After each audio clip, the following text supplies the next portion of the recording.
Hello guys, back to revision, integration year 13. I think we left on question 30 the last time, on the last lecture. I'm going to attempt to start at question 31 and probably go for about 30-35 minutes, do as many as we can. I've had a quick look in the list. I think there's very easy integrals today, so we might do quite a few. There's a lot of one-liners in the list. Okay, so let's not waste time and let's start with question 31. Question 31 is the integral of 5 bracket 2x minus 3 all to the power of 5 quarters dx. I think I copied it correctly. No, it's not 5 quarters. In fact, I was looking at the answer, sorry. Okay, so I gave it away. All right, this is the correct integral. Okay, it's of the form ax plus b. So it's linear adjustment, it's a bracket powered, and it's just a very simple bit inside it. So that comes from differentiating the same bracket, but at a higher power. Increase the power by 1, 5 quarters, and now we need to differentiate and adjust the constant at the front. So 5 quarters comes to the front, times 2 is 5 over 2. 5 divided by 5 over 2 is in fact 2. You can use, of course, your calculator. And you can always verify this answer by differentiation, of course. Okay, so that's done. That's number 31, easy peasy. 32 is also fairly straightforward. It's a fraction. On the top we got e to the 4x plus 3, and on the bottom we got e to the 3x dx. Okay, occasionally this might catch us because we might be looking for something very complicated. In fact, it's very, very easy. We're going to split the fraction, okay, and we're going to integrate two very simple exponentials. Let me just put an extra line. I feel like it tonight. So plus 3 over e to the 3x dx, and this will simplify to e to the x, rules of indices, of course, for this particular one, plus 3e to the minus 3x dx. Very simple exponentials. E to the x is integrates to e to the x, and vice versa differentiates to that. And then we have an e to the minus 3x, and when we differentiate it, it produces a minus 3. 3 divided by minus 3 is minus 1 plus c. So that is number 32. Nice and easy. Okay, now number 33. Okay, it's upside down here. Okay. 33 is another one we ought to be able to recognize it by now. We've done, I think, 4 or 5 of these. Maybe I'm exaggerating, but these are fairly straightforward to spot. Okay, what is this? You got a few seconds to think about it while I'm rubbing off the board. Okay, we got a product inside the integral, and the product is of two different mathematical families. We've got the x, which belongs, of course, to the algebraic family, and we've got the e to the 5x, which of course belongs to the exponential family. This is simply integration by parts. And for integration by parts, I normally write it here, but I'm going to write it above it today because I just cleared the board there. This is the method that I'm using. If you're using a formula, it's all good. Whatever your teacher told you, you can use a DI method or whatever the Americans call it. But if you're unsure what I'm doing in here, look at one of my earlier videos on integration by parts and try to follow it from there. Okay, I'm going to put the x on the top left and the e to the 5x on the bottom right. Okay, so these are the two quantities from my integrand. I'm going to differentiate the x into a 1, and I'm going to integrate the exponential function into 1/5 e to the 5x. And then once I set it up like that, the answer is always the product of this column, which is 1/5, as of course integrated, x e to the 5x, and it's always minus the integral of this diagonal, the product of this diagonal, so I'll say better. So that's 1/5 e to the 5x dx, and that of course will integrate on the next line. I'm going to write it here, 1/5. I'm just merely rewriting this quantity here again, and this will integrate to e to the 5x. It produces another divide by 5, so it should be minus 1 over 25 plus c, and the integral is now done. So that was number 33. We're going to go to integral number 34. Let me just rub off the workings for the parts. This pen's really smudged. And 34 is fairly straightforward. If you spot it, is very, very quick. Is this integral here? Okay, we should start recognizing this type of integral. When we're having a fraction inside the integral, the first thing we should really check is, do by good fortune perhaps the denominator differentiate to the numerator? Apart from constants, of course, the constants can always be adjusted, okay? So if we differentiate the x to the 4 plus 2, it produces 4x cubed. The 4 is not a problem, the x cubed is there, so we can manipulate it. Basically, this is from another lecture I filmed the other day, still up there. If you look, when bottom differentiates to top, okay, I proved it, and there's a whole video on this. The answer is always the log of your denominator. So I'm going to use this special result. It's very, very easy and very important to know. So all I need in here, in order to make it work, I wish I had a 4 here. So the x to the 4 plus 2 differentiates to 4x cubed. I'm going to stick a 4 there because I need it. And of course, in order to balance it, I'm going to put a quarter in front of the integral. And now it's of the form, bottom differentiates to top, and therefore I'm going to write it. I'm going to write an answer straight away. That's the quarter which is in front of the integral, log of my denominator. I don't actually need mods here because this is always positive, but if you put mods, it's not the end of the world. You shouldn't really lose marks or anything like that. So that's done. What if you don't spot this? If you don't spot this, you have to think to yourself, what else is there? Partial fractions is not there because we cannot really factorize this particular quantity, sensibly that is, and therefore you've got to be thinking about substitution of your denominator. In fact, if you use u is equal to x to the 4 plus 2, this will of course work, and it will work fairly quickly as well. It's probably about 3 lines, not that bad that way either. Okay, question 35. Let's write number 35 down. Okay, let's see if we can spot the technique for this particular one. You should be recognizing this one as well. I've got x minus 2, x minus 4 on the denominator. Is it the 1 on the top? No, sorry, it's not a 1. It's actually a 2. The 1 or a 2 will not really make any difference. I think probably the 2 is there to make the numbers a little bit nicer.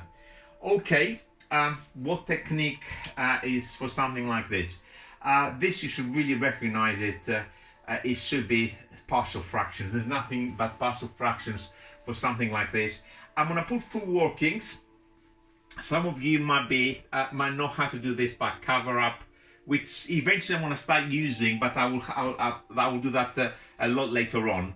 So it's going to be 2 separate fractions. Let's put plus between them for the time being, but in general one of them might be minus, might be both be minuses. And I'm going to do some side workings for this underneath, so that's the dx. So I merely need to fill these stops. So I'm going to look at the integrand there. 2 over x minus 2, x minus 4 is identical to, and it's identical to some constant over x minus 2 plus another constant over x minus 4. So that's good so far. I'm going to equate tops identical to a x minus 4 plus b multiplied by x minus 2. So I'm looking at this line now, and I can eliminate this constants a and b by trying suitable numbers. For example, if x is equal to 2, it will kill this bracket rather. So we're getting 2 on the left is equal to 2 minus 4, which is minus 2a, and this is of course gone, so a must be minus 1. And similarly, if x is equal to positive 4, my intention is to kill this bracket. I'm going to get 2 on the left is equal, this is gone, 4 take away 2 is 2, is equal to 2b, so my b will be equal to 1. So I'm going to put them up here, so careful to put the right quantities in the right places. B is the bit which is over the x minus 4, so that was the positive 1. So that's positive 1 and negative 1 came out the wrong way around as I was hoping to come. It doesn't matter. Okay, in order to write it sensibly, I'm going to integrate this one first. So this is just a simple log. Is the log of x minus 4 in a mod, brackets is okay. There's no chain rules to adjust there, so that's it. And we have, of course, the minus. So we got x minus 2, no change. And of course the minus from the 4 plus c. And if you want, you can write as a single log using the rules of logs. So that should be like this, plus c. Okay, we're into 10 minutes. I'm using, in this lecture, my little sun timer, which counts 10 minutes. We'll try to do this 3 times, so 1 time gone, so 3 more. And we've done quite a few already. I'll leave that up there because it might come up again. Might be useful, saves me having to write things again. What's our next number? I think this particular lecture will have way too many easy ones, as you will see. So I hope to go well past the 40 tonight. We've done number 35, now we're on 36. Okay, question 36 is the integral of 3 over 4x plus 1. Okay, is that hard? I don't think so. This is just a standard log, which we should recognize. Of course, it comes from the differentiation of log mod 4x plus 1. All we need to do is to adjust the constant at the front. Don't forget, obviously, we've got the 3. So the differentiation produces times 4. So we need 3/4 plus c to finish it off. Nothing else to say. Okay, number 37. 37 is the integral of 1 plus 1 over x in a bracket all squared. Let me just double check signs and everything. Yep, that's correct. Dx. How do we integrate that? I think all I'm trying to do in there is actually to perhaps laugh at you, just in case you increase the power to cubed and you do something silly like that. This is not linear inside the bracket of the form ax plus b. Therefore, our only hope is to perhaps expand the bracket, square it out essentially, and see the individual bits. So if we square that, we're going to get 1 squared, which is 1, plus multiply these two quantities and then double your answer. So it's going to be 1 over x doubled 2 over x plus the second bit squared, which is 1 over x squared dx. Okay, each and every one of them is very, very easy. This just obviously integrates, that integrates if you write it x to the minus 2, and perhaps after you get used to it, probably you should be writing it on the top, perhaps something like that, to visually see it rather than just rewriting it or try to do it in your head. And this, do we need to write that as x to the minus 1? The answer is no, because this particular one we should all recognize is just a log, so we don't need to do anything about this particular one. So that integrates to x, that's the 1, plus 2 log of mod x, and this particular one will integrate to minus 1 over x plus c, or if you want, if you're using that form there, increase the power by 1, so it's going to go to the minus 1, and then you divide the positive 1 by negative 1, so that's acceptable, of course, instead of this. So that's all good. Number 37, very, very easy. Number 38, I think, involves a little bit of work. So let's clear some, make some space, first of all. 38, yeah, it has a bit of work. So what technique could it be that involves a little bit of work? Is it the trig identities, or maybe some longish substitution? Parts normally doesn't have a lot of work. So, or it may be partial fractions as well. We have to do extra workings.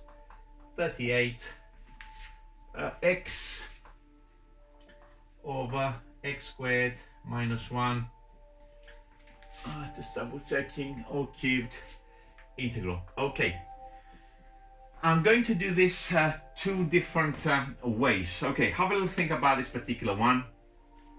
Okay, difference of squares in there I can see, but really not good when it's all cubed, not a very good thing in there. Integration by parts, if I was to write that as x times 1 over this, totally insane. I don't even want to think about things like that. Clearly it's not a case of partial fractions, trig identities. So we got to be thinking either a substitution or something really clever. We have a fraction, so do check That's bottom differentiate to the top first of all. An x squared differentiates to 2x. So we got an x. Is that the right type, I wonder? Careful, it is not. Why is that? It's because if the cube wasn't there, if it was just x squared minus 1, brilliant. But it's all cubed. So the differentiation of all of this is not something x. So what else can we do? I'm going to actually do it first of all the clever way for people that can see ahead. If you can't see or understand what I'm doing, please be patient because I'm going to do this by a substitution. Or if you want to work and not listen to me while I'm doing the first method, you can get on with your substitution, think about your substitution, and then obviously do it. I'm going to do it the clever way, I suppose, first of all. So I'm going to rewrite it so we can see it as this. This is actually what is called reverse chain rule, which I've done a lecture on it, and I showed quite a few examples, maybe 12 to 15 examples. Difficult to spot. It will take a while, and some of us will never get to that stage, but it's worth a try. Okay, what happens in here now? If you look at the interior of this bracket, it differentiates to 2x. Okay, and this x is on the outside. That is the telltale sign of the chain, basically. So I did differentiate a higher bracket, if you want, to a power of -2, and when I came to the chain rule, this produces something x, which I'm seeing on the outside. So this starts from a higher power, so that's x squared minus 1. Higher power, careful, you don't write silly things such as -4. If you increase the power by 1, is to the -2. What happens next? I need to differentiate it and see what bits I need to adjust. If I differentiate that, a -2 will come to the front, and also I'm going to get a 2x from the differentiation of the chain, and of course all of this will go to the -3. So I'm only looking at this bit here. A -4x will be produced. The x is there, of course that's what gave me the motivation to do what I'm doing. It's just I need to hide this -quarter. Okay, so in order to hide it, I've got no other bits in front of it. I need to stick -1/4 in front of it, and the question is done. You can write it as, I suppose, at the bottom as, if you want, -1/4 bracket x squared minus 1 all squared, purely for looks and nothing else. Okay, that's the way by recognition, by reverse chain rule as I call it. Okay, but we're going to do it by substitution because most of us might not be comfortable with this, and maybe we can't even see it. Okay, so with something like this, I'm going to go for a substitution. I really don't want to rub that off, just in case we need it. It doesn't matter, I'll write it again if I have to. All right, substitution, I open up a shop. And for something like this, it's the denominator that is bothering me, not the whole thing. I'm not going to call u the whole thing. U is x squared minus 1. So I'll write my substitution, and immediately I'll differentiate it and make dx the subject as my third step. du by dx is 2x, and dx, when I rearrange it, it will give me du over 2x. If I need more stuff, I'll come back here. I have no limits obviously to take care of, so I'm going to write here. So ignore this bit here now, this is already done. So this is now by substitution. I called the x squared minus 1 a u, but don't forget it's cubed because the power of 3. I've got still the x on the top of this, and then my dx is du over 2x. And I always advise to do a tidy before you decide on your next move. So multiply that into an x. The du is antisocial, by the way, so I'm going to write it at the far end. That's my du here. And at the bottom, I've got 2x u cubed. Is that good? Absolutely brilliant, because of course the x's will cancel. So this is a simple integral. It's 1/2. And I've got a u cubed at the denominator, which I'm going to write on the top as u to the minus 3. And of course, my du at the very end. And that is a year 12 integration, which is just basically increase the power by 1, so it's going to be u to the minus 2, and divide by the new power, so that's going to give me a -1/4, okay, plus c. And don't forget, if you're doing it by by substitution, I beg your pardon, don't forget to change back into the original variable, which was in x, otherwise we will lose the answer mark in a silly way. plus c. And of course, there it is. We got it exactly the same thing, only a little bit longer, but substitution. Substitution, very powerful method, very important to be able to carry out substitutions competently and with efficiency. Okay, so that's question 38. We go now, oh my God, 1, 2, 3, pathetically simple ones, one-liners really. Let me just clear the board because we're gonna go through this in literally 30 seconds each really. If the board is clear, all I'm doing is I'm just writing the question, just integrating. Number 39 is a very silly one. Integral of cos, take away sine, cos x minus sine x dx. Okay, I felt sorry perhaps to give you complicated trick for this particular lecture, so I thought I'll just give you a bit of a reminder for cos and sines. Okay, cos comes from a differentiation of sine. Sine differentiates to plus, not change, that's done. To get the sine, I need to differentiate the cos. Cos differentiates to a minus, and the minus, I see this from the differentiation, so sine x plus cos x plus c, or whatever way you're using to do this, whatever the way of thinking you have. Number 40 is sine x minus cos x, so it's the other way around really. Sine x minus cos x dx. And if you were kind of thinking smartly, it's got to be exactly the negative of that perhaps. What do you think? We can factorize a minus on the outside, it's exactly the negative of this, so it would be minus and minus there, but it doesn't matter. We'll do it, of course, each bit at a time. To get the sine x, I need to differentiate the cos. Cos differentiates to a minus, and because I see a plus, there must have been a minus there from the beginning. And to get the cos, I need to differentiate the sine. Sine differentiates to a plus, therefore the minus I see there must have been there from the beginning, plus c. That was number 40 done. Number 41. This sometimes is some lamentable integration for this particular one, particularly if the person is tired or absent-minded.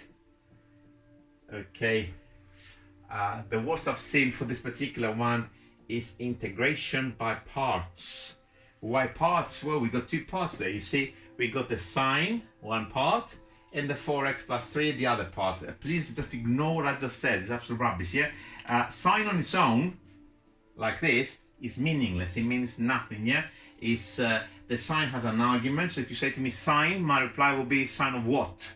Okay, so this is in fact the argument of the sine. So it's just the sine, like you say, the sine of 2x, like you say, the sine of x, this time is the sine, of course, of 4x plus 3. And I promise you, I have seen things like that several times. Okay, this, in order to get sine of 4x plus 3, we need to differentiate the cos of exactly the same argument. And then we need to adjust, obviously, pluses, minuses, and numbers. Cos differentiates to a minus, and therefore it needs to switch it to a plus, so it needs a minus at the front. It also produces times 4 from the chain, therefore quarter in front of it, plus c. So that's very, very easy integrations, and we're up to question 41. I think I might go and finish that page. I don't think actually I can do more because I haven't printed enough. Okay, and perfect time as well, 20 minutes, and now we hopefully going to finish that within the 30-minute allowance that I gave for this lecture. Okay, let's have a look. What's number 42? 42 looks a little bit involved as I glanced at it. Might not be that bad. All right.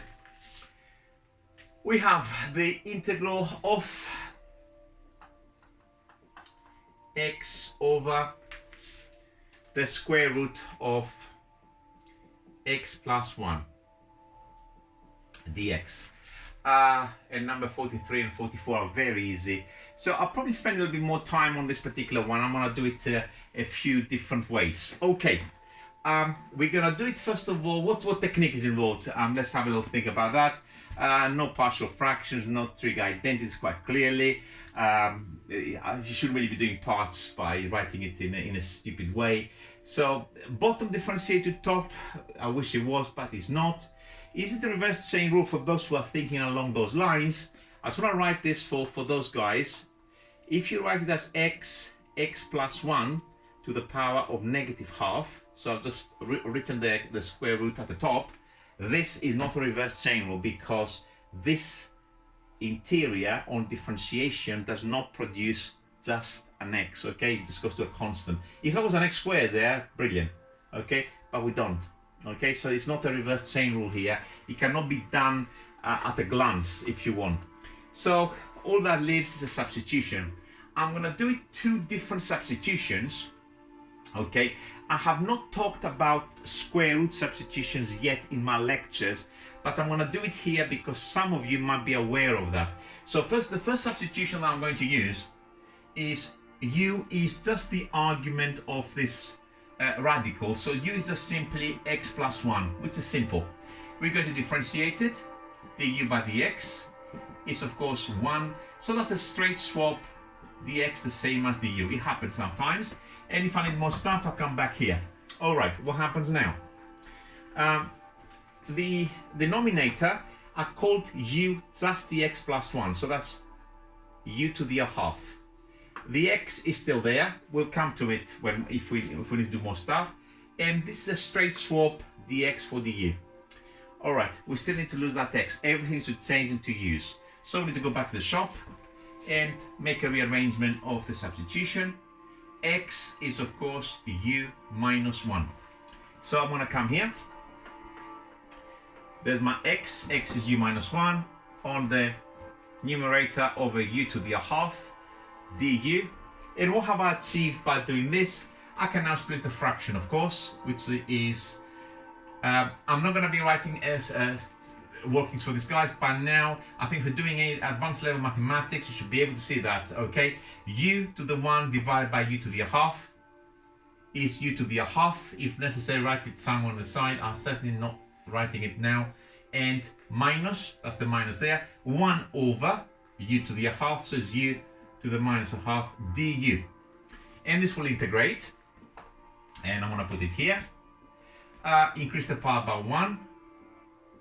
U to the 3 over 2, and we need a 2/3 in front of it to make it work, so 1 divided by 3 over 2, and this 1 is u to the half, increasing the power by 1, and then 1 divided by half is 2, but don't forget the minus plus c, which of course we're going to put our substitution back in. U stands for x plus 1, so x plus 1 to the 3 over 2 minus 2 bracket x plus 1 to the power of a half plus c. Okay, so that's our answer, and we're going to try the same thing now, but with a different substitution. Okay, I'm going to do a video actually on this particular type of substitutions. I'm going to leave the answer here just to actually see we're going to get the same, but I'm going to rub off obviously everything else prior to that. I was saying I'm going to make a video on this type of substitutions because these are my favorite. In fact, I would never have done it in this particular substitution. So the alternative substitution is to call u the whole square root. So u is the square root of x plus 1. Why am I not writing it to the half there? It's because before I differentiate, I'm going to square it. So u squared is equal to x plus 1.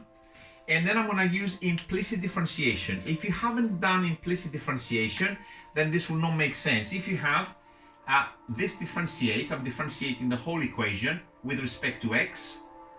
2u du by dx, that's differentiating this, is equal to x differentiates to 1, and of course the 1 will differentiate into nothing. And I need to make dx the subject, so my dx, I'm going to write on the right, multiply across, is equal to 2u du. All right, what happens now with my integral? That's going to be slightly different. Let's look at the substitution, keep track of things.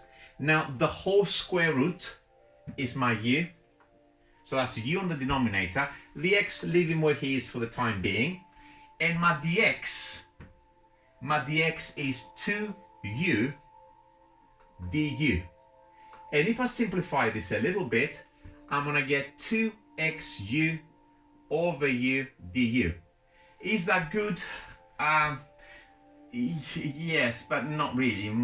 The thing is, yes, they use cancel, and I'm going to cancel them because it's easier. But careful, because now we've got 2x du.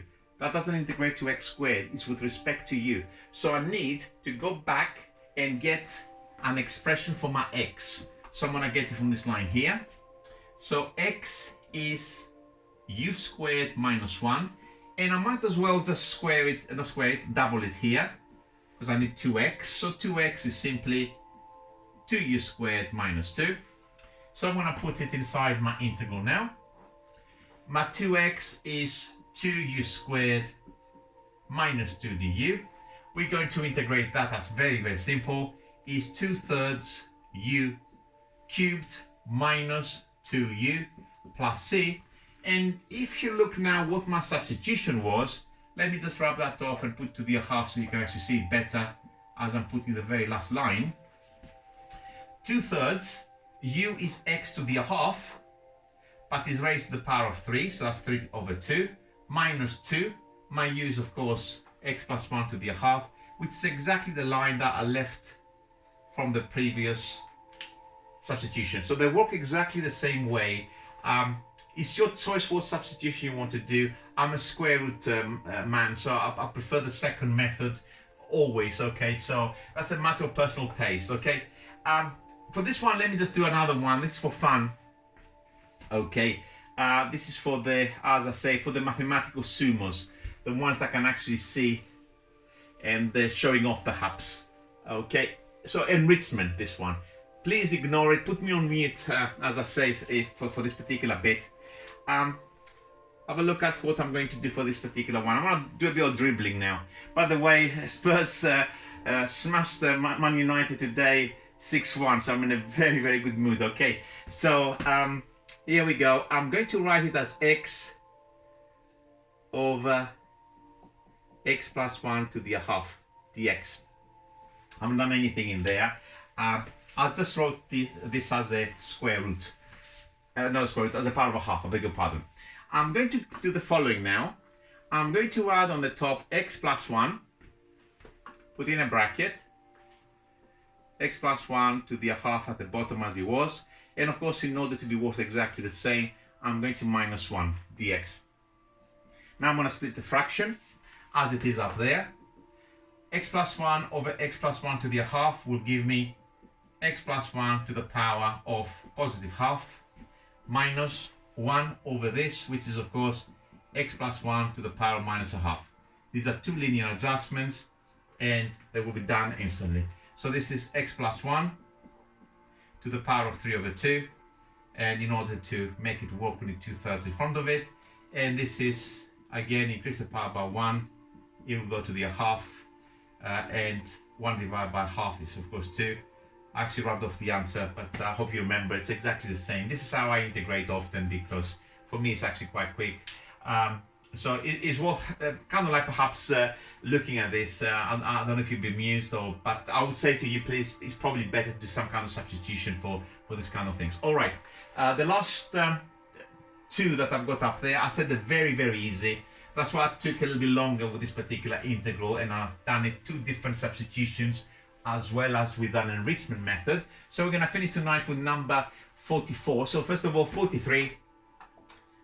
43 is the integral of the cos of 5 minus 2x dx. Okay, just double checking I've got it written down correctly. Yes, it is. Okay, that was like the sine of 4x plus 3, whatever it was a little bit earlier on. Careful, is not a product.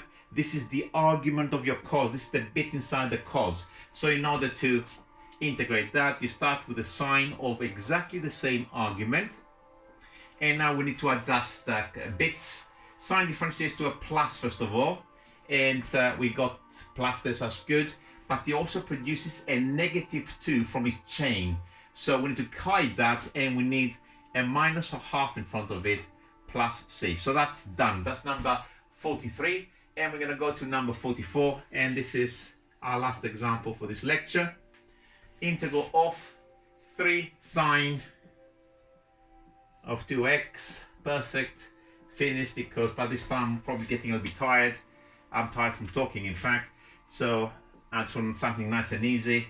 This comes from a differentiation of cos 2x. Cos differentiates to a minus, and I have a plus. Therefore, I need a minus to adjust it. It also produces a times 2, and therefore, the 3 which is at the front needs to be divided by 2 plus c, and that is integral number 44. And this is the end of lecture. I think this is lecture number 4. Okay, and on that note, who's laughing now? I'm certainly laughing because Spurs are doing well. And I'll be with you very, very soon, guys. I'll take it on lecture number 5. So today we went up to 44, and I'll start with number 45 real soon. Okay, be back. See you.